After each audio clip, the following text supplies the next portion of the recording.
Elements of nature in Igbo language. Ihe dịrị ka chi siri kee ha. Number 1 is called moon. In Igbo, you call moon ọnwa. Moon is shining, ọnwa na-eti. Another one is sky. You call sky in Igbo igwe maọbụ eluigwe maọbụ eluigwe, depending on your dialect. Another one is sun. Sun in Igbo is called anyanwụ maọbụ anwụ. Anwụ na-eti. Sun is shining. Another one is stars. Stars is kpakpando in Igbo. Kpakpando. Kpakpando. Kpakpando is shining.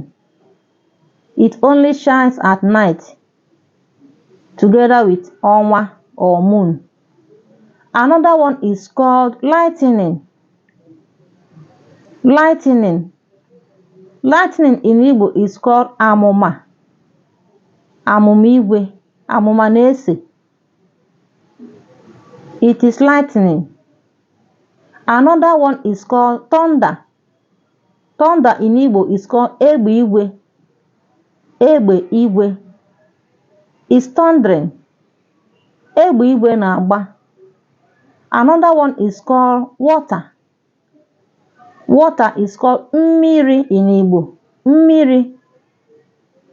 Some are calling it mmiri or mmini. All are the same thing, depending on your dialect. Rain water. Mmiri ozuzo. Mmiri ozuzo. Mmiri na-ezo is raining. Another one is called wind. Wind is ikuku. Ikuku. Ikuku na-eku. Wind is blowing. Another one is called fire. Fire ọkụ. Ọkụ na-enwu maọbụ ọkụ na-esu.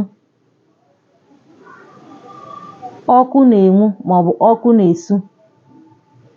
Fire is burning. Ya nọ, tụsara anyị ihe ozizi a. Sonyekwara anyị na Rejoice Chinwendu TV ma na YouTube anyị Rejoice Chinwendu Special TV. Ka emesienụ ụmụnne m.